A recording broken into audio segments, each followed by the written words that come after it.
नमस्कार, आम्ही डॉक्टर शरदचंद्रजी पवार, कृषी महाविद्यालय बारामतीचे विद्यार्थी ग्रामीण कृषी कार्यानुभव कार्यक्रमाअंतर्गत आपल्यासमोर दुधी भोपळ्याच्या रोप निर्मितीचे प्रात्यक्षिक सादर करणार आहोत। आपण प्रथम बघणार आहोत की त्यासाठी आपल्याला काय काय साहित्य। तर 22 टिन पावडर, प्रोट्रे, पाण्याचा झारा, कोकोपीट, हातमोजे, दुधी भोपळ्याच्या बिया, परलाइट, शेडनेट। आता आपण कोकोपीट मध्ये परलाइट 1:10 रेशो मध्ये टाकणार आहोत।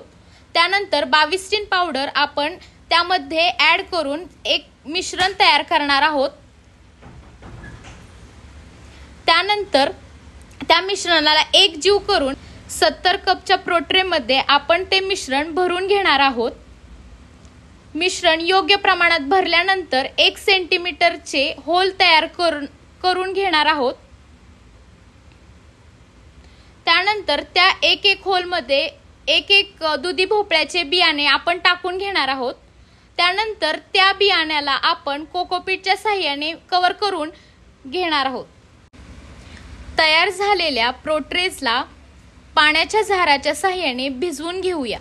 भिजवलेल्या प्रोट्रेजला त्यानंतर ग्रीन शेडनेटच्या सहाय्याने झाकून घेऊया।